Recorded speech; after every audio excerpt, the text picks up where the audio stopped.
tudo bem? Eu sou a Vanessa. Hoje, em mais um Direito com Elas e Minutos, nós vamos falar sobre o direito do idoso. No mês de outubro, nós comemoramos essa data, né? E a gente decidiu fazer um vídeo explicando todos esses direitos. Então, nossa convidada é a doutora Roberta, que ela vai falar um pouquinho para a gente sobre os direitos dos idosos. Mas antes de passar a palavra para a Roberta, gostaria de convidá-los a se inscreverem no nosso canal Direito com Elas em Minutos no Instagram, Facebook, YouTube. Se inscreva para receber as nossas notificações. Semanalmente nós trazemos vídeos sobre diversos assuntos do direito. Roberta, fala um pouquinho sobre a história, né, da legislação do direito do idoso, sobre o Estatuto do Direito do Idoso. Explica qual a importância dessa lei hoje no nosso país. Olá, Vanessa. Primeiro, bom, sempre tá bom aqui estar conversando, né, com você, que a gente idealizou esse canal e é tão importante, né, para todo mundo. Então, vamos lá. O Estatuto do Idoso, ele foi promulgado em 2003, tá? É a Lei 10.741 de 2003, e ela foi uma das maiores conquistas, né, do povo brasileiro. Porque quer queira, quer não, ao longo dos anos, a gente se tornou um povo mais longevo, né? A gente está ficando cada vez mais idoso, né? Graças a Deus, né? Que a gente está conseguindo manter aí a saúde e tal, enfim, ao longo dos anos. Em 2003, quando a lei foi promulgada, nós tínhamos no Brasil 15 milhões de idosos. E, assim como as crianças e os adolescentes, os idosos, com o passar do tempo, também se tornam vulneráveis. Então, necessitam de uma legislação específica que venha garantir a eles os direitos que eles que lutaram tanto, né? Você luta durante uma vida toda para ter garantias durante a idade aí mais vulnerável, para que você tenha aí todos os seus direitos garantidos. Então, assim, eu selecionei alguns direitos, até porque a gente vai ter alguns outros vídeos também sobre esse assunto, né, ali nas próximas semanas, portanto, aguardem, pessoal.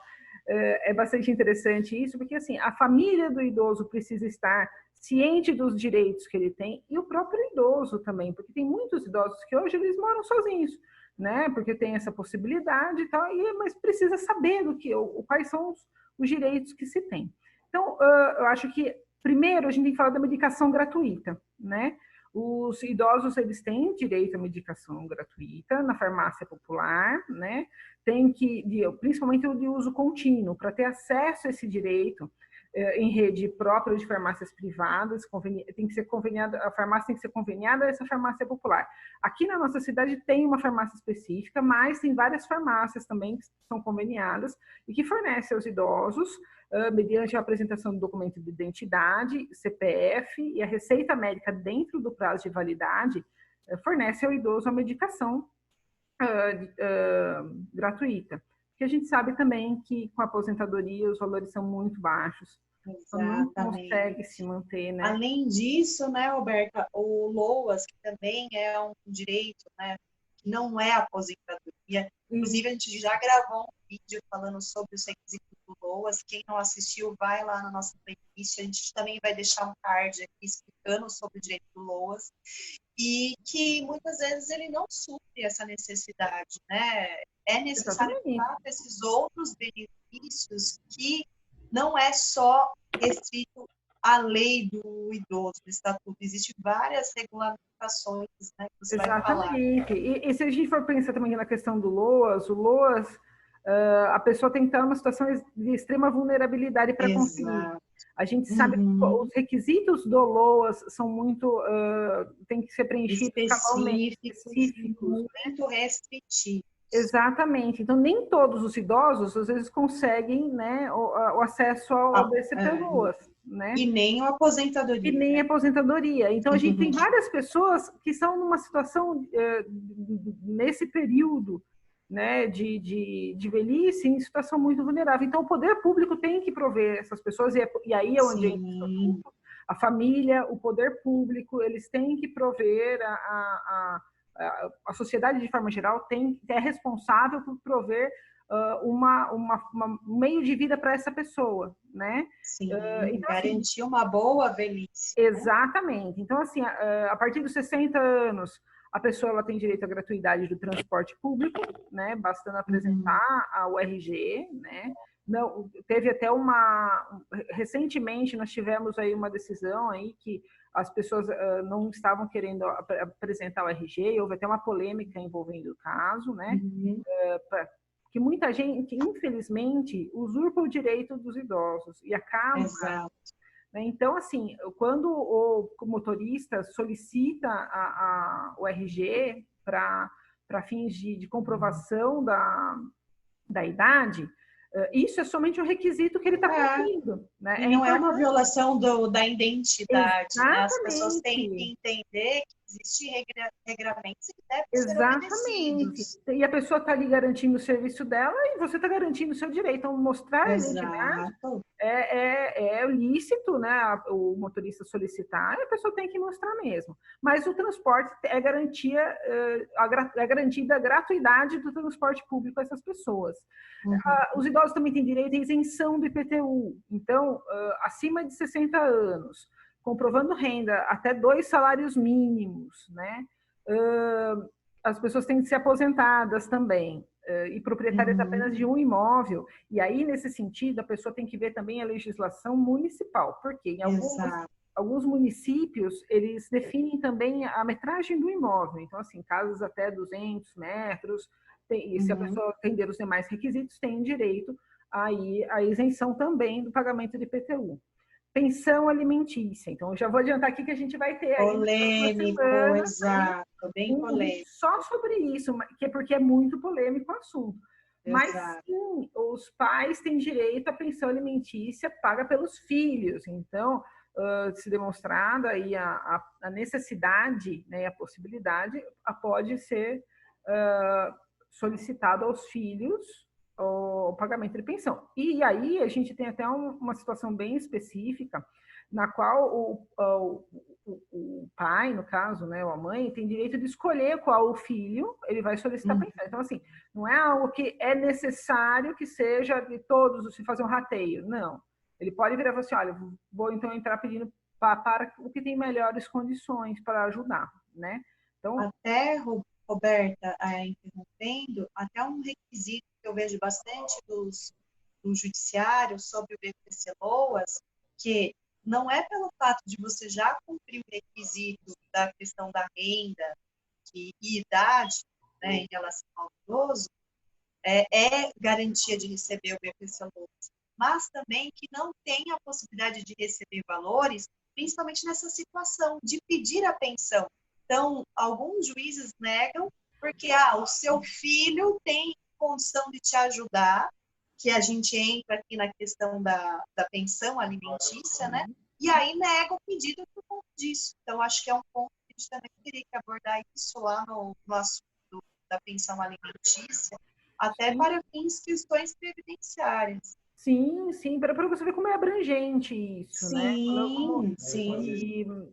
E cada vez mais o acesso até por conta das fraudes que houveram, né?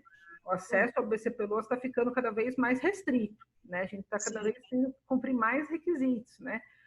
O que, infelizmente, acontece, os bons pagando pelos maus aí, né? Mas faz parte. Então, para você ver como o judiciário também está indo a fundo nas pesquisas, né? Isso é muito interessante.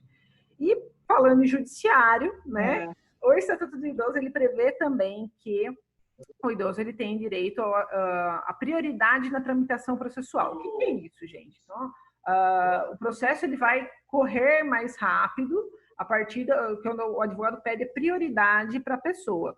Então, ela vai ter prioridade diante de todos os outros processos, ela vai ter a prioridade do seu processo ali, a partir dos 60 anos. Porém, houve recentemente aí uma inserção na lei que também, diante da longevidade aí, das pessoas, que a partir dos 80 anos tem uma prioridade que a gente chama de tipo 2, né? Que os processos, aquelas pessoas que têm 80 anos, passam a ocorrer mais rápido ainda em relação aos de 60 anos. Então, no judiciário, as pessoas, a partir dos 60, também têm uma prioridade processual, né? É importante, isso também é garantido na legislação, para você ver a importância do Estatuto do Idoso. Então, ele vem a garantir todo o tipo de de direito, né, que já era direito, que é o direito de uma pessoa normal, mas ela veio garantir mais alguns aí à população idosa, né? Além disso, ela possui o condão de coibir a discriminação, a violência, a negligência, os abusos financeiros com relação à pessoa, violência física, psicológica e os atos de crueldade praticados contra os idosos, né? Crueldade e opressão praticados com os idosos. Parece bobagem, gente, mas não é. É cada dia maior o número de abandonados, entendeu? Porque conforme vai passando a idade também, vai apresentando alguns problemas. E é muito comum os filhos ou parentes abandonarem esse idoso. O abandono do idoso, que também é um abandono afetivo, não só financeiro, mas o afetivo também, ele é punível. Né, no Estatuto do Idoso. O Estatuto do Idoso ele vem garantindo tudo isso, vem prevendo a criminalização dos atos praticados contra o idoso, atos de violência, né, enfim, do abandono, tal, que infelizmente discriminação, que infelizmente está muito comum hoje em dia. Né? Bem, era esse um pouquinho da pinceladinha que a gente tinha para dar. Exato. Além disso, né, é interessante falar que, como você falou, o judiciário também prevê situações pontuais. Então, como essa que você falou, então, casos individualizados também existe previsões na própria legislação, na própria jurisprudência, Sim, que ajuda a proteger o indivíduo, no caso, de forma individual. Né? Se você a legislação é de uma forma abrangente, aí vem o judiciário para aplicar isso à regra. Roberta, foi bem esclarecedor, e se a gente puder falar sobre esses direitos, a gente fica aqui até o final do mês, até o final do ano, falando sobre o tema. Mas foi bem legal. Que foi que a gente tinha comentado, né? Assim, quando a gente procurou, né? Se fala assim, vamos falar sobre o Estatuto do Idoso, a gente procurou dar uma pincelada, porque a lei ela é bastante grande. Sim. Aliás, toda a legislação brasileira aqui, ela é grande, vamos falar, né? Exato. Mas é importante a gente trazer isso, porque, quer queira, quer não, ninguém pode alegar o desconhecimento da lei. Então, sim. Não é só os direitos, mas também os deveres, né? E para a população idosa é muito importante a legislação, né? É muito importante estar ciente do que eles são, do que é garantido. Sim, com relação eu esqueci de falar, quando for em hospitais, consultas, eles têm direito de ter um acompanhante, né? É importantíssimo isso, principalmente nessa situação que nós estamos passando hoje, né? Até conversando no vídeo dessa semana, da semana que vem, né? Que vai ser colocado, aí vai ser esclarecido algumas coisas com relação ao direito médico da saúde, e a spoiler, nossa, mas enfim, a questão principal é a seguinte: o fato da gente estar em pandemia, isso não pode deixar de garantir às pessoas o direito que elas têm. Por exemplo, dos idosos, ter o acompanhamento, né, de uma pessoa junto numa consulta, ou mesmo no caso de haver a necessidade aí de ele ter que ficar internado. Ele tem sim direito a um acompanhante, e esse direito tem que ser garantido, né? Exatamente. Vanessa, sensacional, viu? Obrigado. Imagina, eu que agradeço. Você sempre será bem-vinda no nosso canal, viu? Obrigada. Então tá bom, Rô. Um beijo. Até mais, gente. Beijo, até mais, gente. Tchau, tchau. Tchau.